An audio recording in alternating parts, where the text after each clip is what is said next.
Samuel, this is your seventh trip in China, right? Yes, I've been to China quite a few times. Yeah. So when you first came to China, were you mostly here as a visitor, or were you already thinking about like building things? Yeah, so definitely both. Initially, I came to China to visit a factory that I had been working with. I had found them online, and I wanted to sort of see the operation. But I also just wanted to, travel to China. I like traveling to new countries, and I've always wanted to come to China. So I thought it was a great opportunity to, get the business side of things, but also just explore China, explore a new culture, try some new food. Yeah, That's awesome. But you also like exploring supply chain, right? definitely. When did that like exactly start to shift as like explore culturally, and then as a tourist at the beginning, then try to more seriously focus on the supply chain and Yeah, build so hardware products and stuff like that. I think actually my visit to the factory was at the end of my visit to China, the first visit.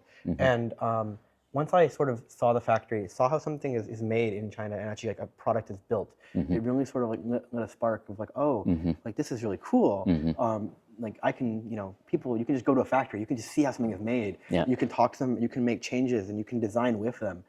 And that sort of really like inspired me to want to do more with supply chain in China and building in China. On your one of your early trips, was there anything you saw here that surprised you about how hardware actually gets made? Yeah, I think it surprises me just how open it is. Like you can just go find like a manufacturer on Alibaba or any website, and you can meet with them, and they're going to be happy to talk to you. It also surprised me how flexible things are. So you can sit down and hold the part and be like, okay, like here's why this doesn't work. I need this modification, and then they can just make it. And so it's very flexible. You don't just have to buy off the shelf components. Everything is like possible with modifications, customizations. It also surprised me how interconnected the different factories are. So one factory, they might make valves or screens, but they'll often know other factories that can sort of help in terms of building the entire product, right? So they don't specialize in everything, but they know people that can. Yeah. So when you started electric tube company back in high school, what was the first story behind it? Yeah, so back during like 2020, I started getting interested in Nixie tube technology, which is basically they're these small glass tubes, very common in the Soviet Union, that were sort of a competitor to like LCD or some display technologies that are more common in the West. And they're these little neon tubes, and they show numbers and letters. Interesting. And people often use them for clocks. Yeah. And I thought, oh, look, these look really cool. I want to buy some. And so I purchased some from Russia, which is where the supply is. And when I got them, I built a little clock, and I really liked it. But what I had noticed was it took a really long time to get these tubes. And American markets were really expensive. Yeah. And so I started the company, basically, I would buy these tubes directly from people in Russia. And then I got to sort of play with them, validate them, but try out different things. And then I could resell them to American markets and make some money, basically just to fund more tube purchases. So that was sort of the initial goal, was just I wanted to really play with these tubes. And it provided a great opportunity to do so. That's interesting. Why Russia? Russia, well, I speak Russian. I have some like. Oh, you speak Russian? Yeah. So I also thought like, oh, maybe I can practice my Russian skills and sort of develop that. And so that was really fun to expand and to grow. You visited Russia and discovered these products, right? So I had been to Russia, but actually I discovered the products first. Okay. Yeah. Interesting. What were you actually trying to build or learn at that time? Like, you just trying to figure out like these two products, or? I wasn't really trying to build anything. I just wanted, maybe I was building something for myself, right? I was building little clocks, little displays, but it was always just products for me. The business was really just as a means to play with tubes, right? I wanted to make money to fund my personal projects. It was not this massive empire. That's awesome. So when you're working on something like a leak logic now, what part usually slows you down? Yeah, I think the hardest part, so leak logic, it's a smart toilet valve that I've been working on. The hardest part is definitely the hardware iterations. It's difficult, especially in the United States, to get fast prototyping. You often have to wait a few days, and it can be very expensive to get parts machined or printed. And so each design can be really difficult to go from one design to the next to get to a final product that you're happy with. After spending some time here beyond just visiting, what do you notice on the ground that doesn't really come through online or in case studies? Yeah, I think the biggest thing for me is how personal and almost like slow. Actually, some of the negotiations are with suppliers. Yeah. It's not. It doesn't seem transactional, right? Yeah. You go in, you go meet them, you have tea, you sit around, you talk. You don't just talk about business, but you talk about just like life in general. Yeah, and what exactly. and you have this, real personal connection. And when you're buying parts online, you definitely don't have that, right? It's very much, okay, you want to buy 500 pieces. Okay, we can do this. Okay, here's the price. Okay, done. Whereas when you come here, it's much slower, right? Yeah. You do go and see the assembly line, and you do sit in the showroom and you see the parts. Yeah. But you also spend quite a bit of time just talking, meeting the manufacturing people, Building connections. Exactly, building connections, and getting to know them. Yeah. So when you look at the new idea now, so what's the first thing you check with the factory to see if it's realistic? Yeah, I think well, often I don't even try and figure out if it's realistic, right? Okay. I want to take every opportunity to sort of, I don't want to write anything off too early. Yeah. So go regardless and sort of see. I think there have been, some factories where maybe initially I don't even see why I'd be that interested. It's like very, very, small chance. But then you go and you start to see what they can do, and it gives you ideas, right? Seeing the existing products, shows you some new ideas. But I think the main one is just trying to find something that fits with my knowledge, or something that I can work with and provide value from. Like I specialize in like computer hardware, so those kind of embedded systems, those companies that make those parts, really useful for me to see. Yeah. So when you talk to builders here versus in the US, what kind of thinking feels normal in one place but a bit unusual in the other? I think the speed, right? Speed, go to market is faster here. The idea that you can just build is a little bit different. In the States, everything has to be like verified, and you have to do design review, and you really have to ensure that before you send out the, the request for a part, before you make an order, everything is perfect. So you spend a lot of time not really designing, but actually focusing on the review, making sure everything is done correctly. Here, you can afford to just try it, right? Because the lead time could be like a day. So it'll get made overnight. You come into work tomorrow and it's already done. You could just try the thing. You don't have to spend all this time. It's because it's faster here, right? You're obviously closer to the factories, but also it's cheaper. Every time I buy a part, I've got to pay DHL. It's got to get sent over the Pacific. Everything is like a minimum of $50+ for the smallest parts, and oftentimes it's a lot more. That's exactly, yeah. Being in Shenzhen, what do you notice changing in how you're thinking about like ideas or next steps? Yeah, I think the biggest thing is that I'm more open to like new technologies, right? You see technologies that I didn't even know existed. Yeah. So a good example, I went to a 3D printing, like a CNC rapid prototyping factory, rows and rows of these massive printers. Yeah. But the quality of these prints is incredible, and the fact that you can get prints at such high quality in maybe a day, 2-day turnaround for really affordable prices has really changed my view on low scale production. I had always thought 3D printing, these sort of really ultra low MOQ technologies, that they're good for maybe prototyping, but you couldn't sell a product made with that. Coming here, seeing the quality and the pricing, it's actually quite doable. So you could do a really low run, only a few units, and still sell them. Like I would be happy to sell some of the prints. And before I thought, okay, you gotta go straight to injection molding. Like you can do the 3D printing for the proof of concept, but anything I'm gonna sell has to be injection molded. Yeah. And seeing some of the prints after the post-processing and everything that they can do here, wow, you can just, some of these are amazing. So yeah, you explored like a lot of places and projects, and also visiting a lot of factories, right? After seeing many projects here, what part of turning an idea into something real do people usually underestimate the most? Yeah, I think the big one is just the time for iteration, right? It's never going to be one iteration. It's so many iterations, and it's just again and again and again. Obviously, that's faster here, right? I can do iterations quicker because I'm closer to the supply chain, and I can afford to do more of them. But even then, it still takes a long time. You're never going to get it right the first time. So it doesn't matter, you can think you can get it done in a week, but it might not be a week. Yeah.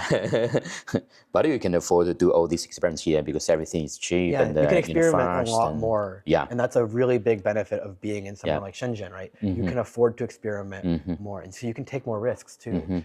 You can, send out orders for things that you really think aren't going to work, but then you just, okay, it's only a few dollars. Yeah. It's not a huge loss. Like I can just take the risk. Okay. Yeah. You can't really afford to do that in the States. Yeah. You can just play with them like, whenever you want, and if it doesn't work, just dump it and then we try again. Exactly. Yes. Okay.